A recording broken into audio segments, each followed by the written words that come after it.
một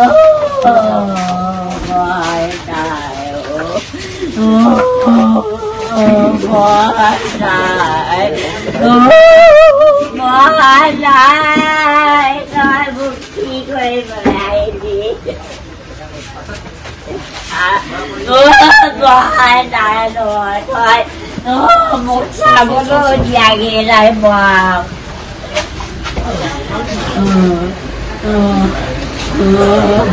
sao sao bây giờ lại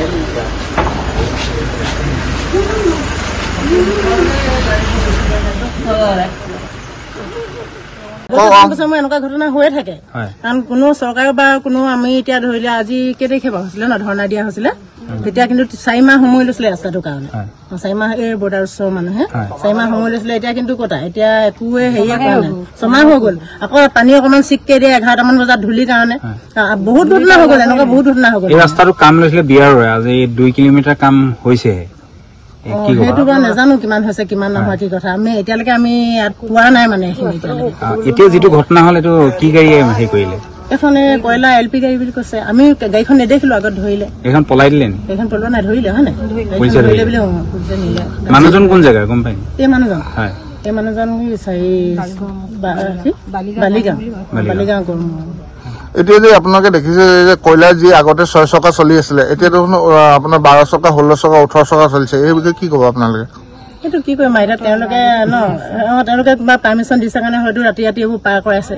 আমিতো সেইবোৰ নাজানো এতিয়া আগতে চোন এতিয়া চাবলৈ গ'লে পুলিচ প্ৰশাসনেও বহুত পাইছে হয় নাই বাৰু মতা হৈছে গম পাইছে গোটেইবিলাকে তথাপি এইটো বন্ধও কৰা নাই ৰাস্তাও ঠিক কৰা নাই আমি মানে এইটোকে কৈছো যে আমাক ৰাস্তাটো ঠিক লাগে নহ'লে আমি দাম্পাৰ এইবিলাক কয়লা গাড়ী বন্ধ কৰিম এফালে ৰাইজে ওলাই পিনে আচলতে ৰাস্তাটো চাই 14 চকা 18 চকা চলিব যে এইটো যুক্তি আছে জানো যুক্তি নাই এইটো যুক্তি নাই কেনেকে যুক্তি ৰাস্তাটো দেখিছে আপোনালোকে কেনেকে যুক্তি হ'ব বাৰু সেইটো স্কুলৰ ষ্টুডেণ্ট ইমান যায় ল'ৰা ছোৱালী কিমান কষ্ট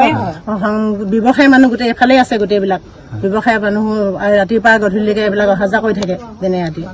6 চকা চলোতে ৰাস্তাটো জৰাজীৰ্ণ অৱস্থা এতিয়া যদি 12 চকা 16 চকা চলিবলৈ হ'লে আৰু কি হ'ব এইটো এতিয়া মানুহ ওলাবলৈ ভয় আমি এতিয়া চাইডেদি গ'লে দাম পাই আমাক যেন একদম লৈ যাবগে তেনেকুৱাকে লৈ যায় আমিহে চাইড দিব লাগিব দাম পাই কিন্তু চাইড নিদিয়ে দাম্পাৰ মানে গৰু গোখাই নমনা দাম্পাৰ যেনেকে গধূলি সময়ত চলে মানে ওলাবলৈও ভয় ঘটনাটো হ'ল আপোনাৰ আমাৰ ইয়াত কয়লাবাৰী গাড়ীবিলাকো আহে আৰু ৰাস্তাটো পদূলি বেয়া মানুহজনে ঘৰত যাবৰ কাৰণে উলিয়াইছিলে তেখেতৰ তেনেকুৱা এইটো এক্সিডেণ্ট এটা হ'ল এতিয়া আমি এতিয়া কি ক'ব এতিয়া আমি সেই ৰাইজৰ পৰা শুনি ৰাইজৰ পৰা এবাৰ মাজতেও ৰাস্তাৰ কাৰণে গাড়ী ৰখা হৈছিলে তাৰপিছত কি হ'ল কি নহয় এতিয়া ক'ব পৰা নাই আমি এতিয়া আপোনাৰ এতিয়া এইটো দেখিছে পৰিস্থিতি আপুনি এতিয়া কি ৰাইজে চবে দেখিছে এতিয়াতো আমি এতিয়া সেইটোৱে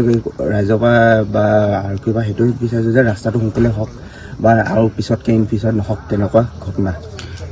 ইয়াত দেখা যায় যে বহুত পাথৰ গাড়ী বা কয়লা 14 চকা 18 চকা গাড়ী ইয়াত ৰাতি দিন চলে এই ক্ষেত্ৰত চৰকাৰী কিবা পাৰ্মিশ্যন আছে নি তেওঁলোকে সেইটো মই পাৰ্মিশ্যন আছে নাই তেখেতহঁতে লৈছে নে নাই সেইটো নাজানো এতিয়া আমি নিজৰ আমি ৰাস্তাৰ ঘৰৰ মুখত আমি দেখি থাকোঁ এতিয়া 14 চকা হওক বা 12 চকা বা এইটো আহি থাকে সেইটো আমি দেখিছোঁ অধিক বোজা লৈ আহে নেকি এতিয়া অধিক বোজা লৈ এতিয়া কেইটা বজাত আহে এইটো মই দেখা নাই অকল খালী গাড়ী দেখা হৈছে অকল এতিয়া যিটো ঘটনা হ'ল এখন লোড গাড়ী আছিলে নে খালী গাড়ী এতিয়া ক'ব গ'লে ৰাইজৰ মুখৰ পৰা শুনোতে এতিয়া লোড গাড়ী আছিলে কৈছে কি গাড়ী কি আছিলে বুলি ক'ম এইটো এতিয়া LP আছিলে এতিয়া কৈছে ৰাইজৰ এইটো কয়লা গাড়ী হ'ব কয়লা গাড়ী হয়